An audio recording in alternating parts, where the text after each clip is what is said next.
Aspen Ladd versus Yana Kunitskaya takes place on the main card of UFC on ESPN 7. Washington DC Overeem versus Rozenstruik this weekend. I love this. This is a great fight. It's a decent fight on the card. Both women are known by most MMA fans as fighters that take part in the bantamweight division of the UFC. And there's a lot of stakes on this one. Is Yana Kunitskaya going to work her way closer to a title shot? Is Aspen Ladd going to stay relevant in the title conversation after a big loss after Durandamir, who's now fighting for the belt? That's what that fight meant. If Aspen Ladd had went out there and beat Durandamir, she'd be fighting Amanda Nunes right now. You know? But she didn't. That's how close these girls are to the top. So if Aspen Ladd wins, she's right back in there. If Yana Kunitskaya wins, she's in there as well. She gave Cyborg a moment of weakness, which they're going to exploit into great promotion with her versus Nunes if it ever decides to happen. Both girls are nice to look at, so it works for the UFC either way. I actually picked Yana Kunitskaya on my full card predictions. I'm going against that. I'm going to pick Aspen Ladd. I think Aspen Ladd's going to teach this girl a lesson. I really do. I thought that Yana Kunitskaya, because she fought Cyborg at featherweight, was a featherweight. But then I realised, much like with Macy Chiasson, that these girls ain't featherweights. They just want an easy way into the UFC. And if they say they're a featherweight, the UFC's going to go, a female featherweight? Yes, please. Come into the best fight promotion in the world and be ranked. That's why these girls are saying they're featherweight. So I assumed Yana Kunitskaya was a featherweight. In reality, she's probably going to be smaller than Aspen Ladd in there. I fucking hope to God that we see a better weight-cutted Aspen Ladd. She made quite a bit of money to show against Jermaine Durandamir. She was the main event. She made some dosh. She made some wonga. She made some moolah. But I think that money could go towards a nutritionist, okay? Because there's some ways for her to make weight, and it includes losing a little bit of body fat. And I know I'm not one to talk, but, you know, if I'm seeing someone miss weight and they're fucking skin and bone and muscle only, I'm like, okay, it's time to move up. But when I'm seeing a girl miss weight and I'm like, you know, there's something to grab at in their stomach area, I'm not so sympathizing. Might be a word. I'm not too sure. But I am going to go with Aspen Ladd here for the win. I really think she's going to get a big win over Yana Kunitskaya. I mean, just look at the common opponents that each girl has.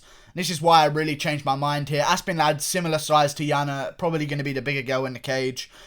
Yana Kunitskaya coming off 2 decently good wins. Lena Landsberg, ranked, I believe. Marion Renault, good fighter as well. She lost to Chris Cyborg. She lost to Tonya Evinger, which we can see similarities. In March 2017... Yana Kunitskaya got choked out in the second round by Tonya Evinger.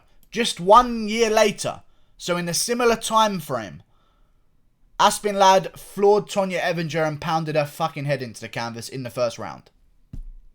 That's the start of the trend. Then we look at Yana Kunitskaya. Recently beat, I think, a better version of Lena Landsberg. 2018, October, went to a unanimous decision with her. It wasn't the most entertaining fight in the world, and it wasn't the most dominant fight in the world, but it was a decent fight, and she did very well. Good job for the win. I look at Aspen Ladd's record. I see October 2017, just 1 year before, she flattens her in the second round by TKO. You know, I've just seen a lot of things here, and I didn't like the Ciara Eubanks fight for Aspen Ladd, but I think that Ciara Eubanks' record is a little bit misleading. Like, to be honest with you, she has some decent wins. I guess she beat Roxanne Modafferi, which is actually a pretty big win. Lauren Murphy isn't a big win, but Roxanne Modafferi is a decent win. I think we overlooked Ciara Eubanks because she's 4-4 and should definitely be cut from the UFC by now, because that record is not something that we want on the face of our promotion. I'll be honest with you guys. I think Aspen Ladd's going to come away with the win here. I don't know why I picked against her. I think I'm angry that she made me wrong last time. So I'm definitely going to pick her this time. I like Yana Kunitskaya. I just don't think she's phenomenal. I think if you're going to beat Aspen Ladd, you got to really have some consequences. I don't think Yana Kunitskaya has consequences. She doesn't have great finishing ability. On the feet, she doesn't have great power either. I just don't like her chances. I really don't. And we've seen in the UFC, it's been much harder for her to find decisions. Like, she goes in the early part of her career, TKO, submission, decision, TKO, TKO, TKO, TKO, TKO, submission, TKO. Then she gets into the upper echelon, and you're already seeing the finishing ability go rapidly downwards. She goes to a decision against Raquel Pahalili. Apparently that's a headlining bout in Invicta, I guess for the belt or something. It was for 5 rounds. And then she loses to Cyborg, goes to a decision. I think this fight will be no different, but I think she's going to lose the decision. I think Aspen Ladd's going to come away with the win here. I just don't think that Yana Kunitskaya is going to be able to bully Aspen Ladd against the cage. We've seen girls try and do that to Aspen Ladd before, including Tonya Evinger, and Aspen Ladd stays patient, finds her opening, and strikes while she can. I wouldn't even be surprised if we see a finish here from Aspen Ladd, but I reckon it'll be a decision win for her.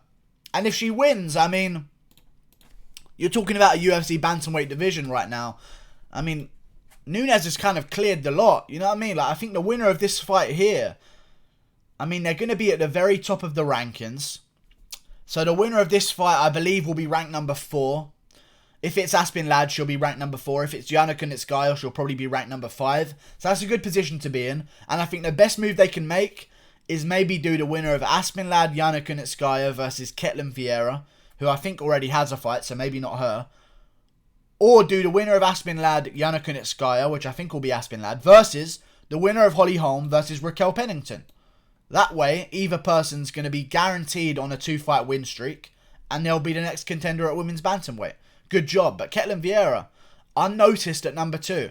I feel like she could be a real threat. We'll see what happens. She's a savage. Like and subscribe. Thank you for watching. Click that button there. It's actually a little bit lower. It's more like there. There you go. That's better. See you later. See you later. But also do subscribe, because my social blade reports not looking good, boys, alright? So I'm going to try and keep this going. We'll see what happens. But I think Aspen Ladd's going to get the job done. By decision, I'm changing my mind. That way, and here's the genius behind it, the button's not going to be there anymore because I've already fucked it up enough, like I always do. That way, people who watch the full predictions are going to think, oh, he got it wrong, lol. But if I get it right with Yana Kunitskaya, then I'm all of a sudden a hero. But people who watch this video will think I got it right if I pick Aspen Ladd. I'm right on both sides, but I'm also wrong on both sides. So that's kind of fucked my thought process up a little bit there. Fuck. I'm never right, but I can also never be wrong. Genius. I'm an actual fucking genius. Click that button there. Goodbye. See you later.